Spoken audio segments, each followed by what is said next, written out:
Itu bahwa price review memang tidak ada di Amerika, jadi dakwaan jaksa bahwa kami tidak pakai price review itu sebuah perbuatan melawan hukum. Ternyata kan di Amerika memang nggak ada, tapi dua saksi menjelaskan tidak ada price review di kontrak Amerika. Kemudian kerugian terjadi pada saat pandemi, dan sebelum pandemi juga sudah untung. Dan itu pandemi kan kita semuanya tahu itu keadaan yang memaksa semua industri berhenti sehingga harga gas anjlok. Nah, karena harga gas anjlok, maka Pertamina rugi. Dan tadi juga tahu bahwa yang membeli LNG dan yang menjual LNG juga bukan saya, itu adalah direksi pada tahun 2019 hingga 2024. Makanya saya tidak ragu-ragu untuk meminta Pak Ahok atau Basuki Cahayapurnama dan Nike Widiawati untuk hadir di sidang. Karena mereka juga harus bertanggung jawab. Mereka lah yang menentukan memilih pembeli LNG berikutnya pada saat pandemi. Kita tahu pasti rugi. Walaupun juga mereka pada saat yang di luar pandemi membuat perusahaan. Tapi so far sampai dengan hari ini mereka berdua nggak mau muncul di pengadilan. Itulah yang membuat saya kecewa.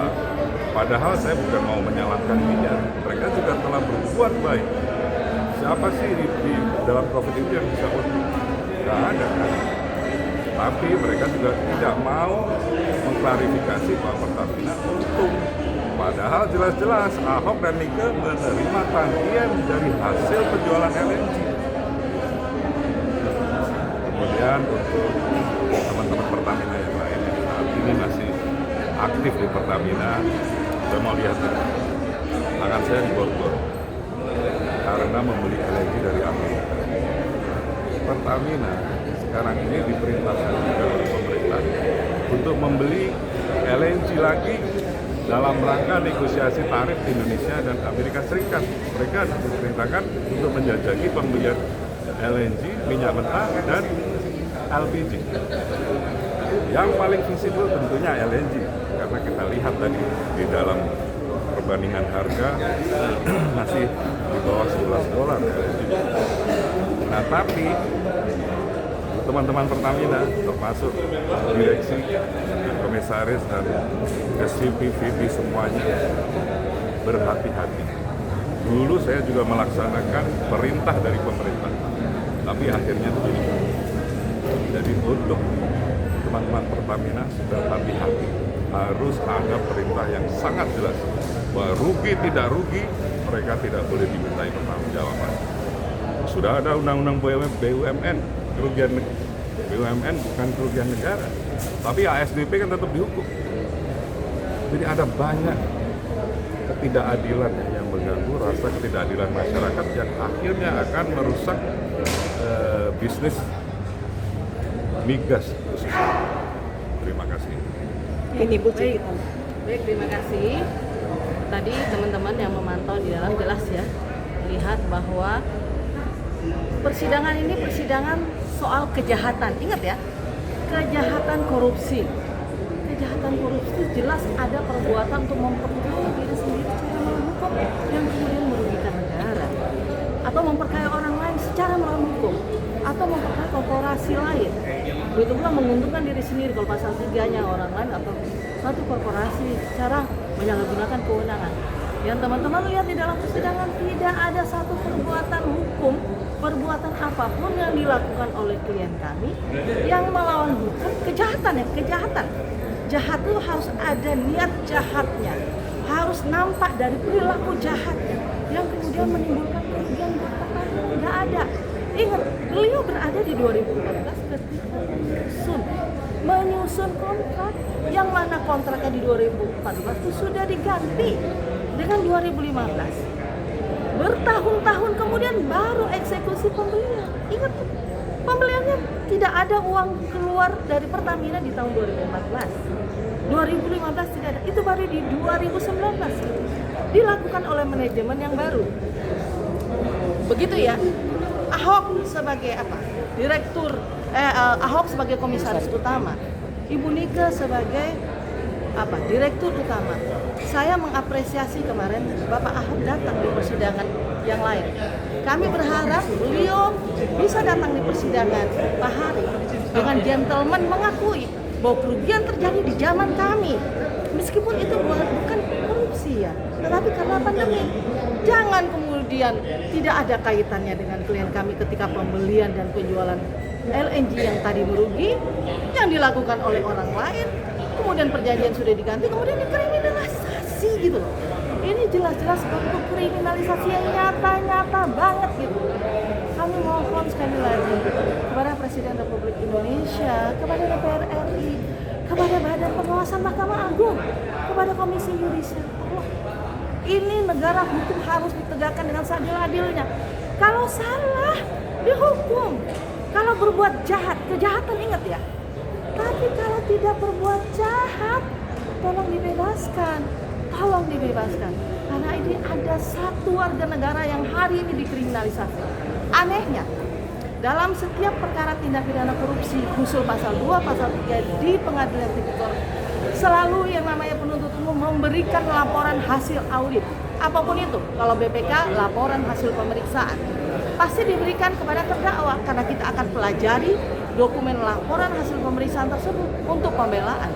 Menurut Undang-Undang pasal 150 KUHP, hak daripada advokat untuk memperoleh semua dokumen yang relevan terkait pembelaan kliennya. Nah, ini kami memohon berkali-kali tidak pernah diberikan. Kalau memang sampai tidak diberikan, kami akan menyurati Dewan Pengawas, Dewas KPK. Kalau juga tidak kami peroleh, kami akan minta perlindungan kepada DPR RI bahwa ada satu lembaga penegak hukum yang tidak taat hukum, tidak taat undang-undang. Buat apa KUHP baru dijalankan kalau ada pasal-pasal yang tidak diindahkan oleh aparat penegak hukum? Saya kira demikian teman-teman, kami hanya mohon keadilan bagi klien kami dan kami yakin insya Allah mudah-mudahan hakim akan memberikan keadilan yang seadil-adilnya. Terima kasih. Baik, tambahan dari saya, sampai hari ini sidang keempat, semua saksi yang hadir di persidangan tidak ada yang menyaksikan, membuktikan, menerangkan ada perbuatan jahat yang dilakukan oleh Pak Hari Karyuryarto. Bahkan kalau melihat dari hasil sidang tadi, Pak Hari Karyuryarto dan Ibu Yeni adalah orang yang didakwa karena meneruskan kebijaksanaan SVP pada saat itu Pak Untung. Jadi kami juga berharap penegakan hukum ini tidak tebang pilih. Kalau Pak Hari Karyuryarto dan Bu Yeni jadi terdakwa, sudah selayaknya KPK juga mempertimbangkan Nanang Untung menjadi terdakwa. Itu saja. Teman-teman, ada satu dokumen yang seharusnya tadi kami perlihatkan, tetapi atas dasar majelis hakim mempertimbangkan ada kasus yang lain sehingga kami di-cut. Ini ada bukti penting yang kami yakin Pak Joharman saksi tadi, Pak Johardi saksi tadi itu mengetahui karena beliau tahun 2015 masih di Pertamina. Jadi kaitan dengan dokumen ini apa? Pada bulan Oktober 2015 Presiden Joko Widodo ya berkunjung ke negaraan di Amerika Serikat diterima oleh siapa? Presiden Barack Obama. Dalam hal ini ada beberapa kesepakatan dagang, kesepakatan bisnis yang disepakati, salah satunya adalah kesepakatan bisnis Pertamina dengan Corpus Christi.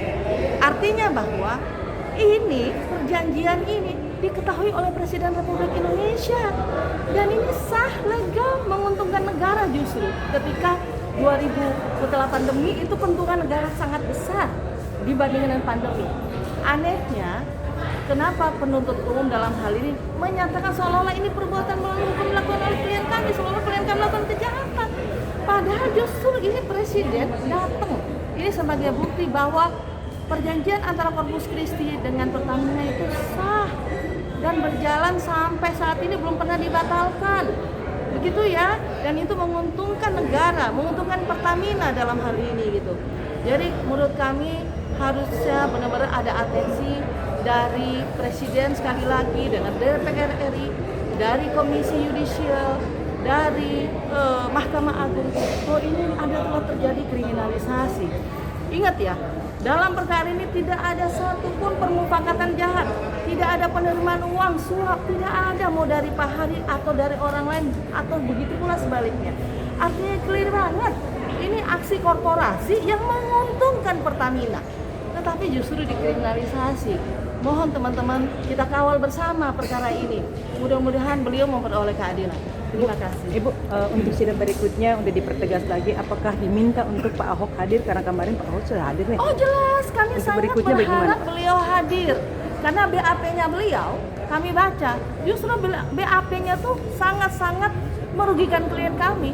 Dan pernyataan, ingat teman-teman, pernyataan beliau yang dipublikasikan di berbagai media, podcast dan sebagainya, beliau itu adalah pelapor perkara ini loh ya.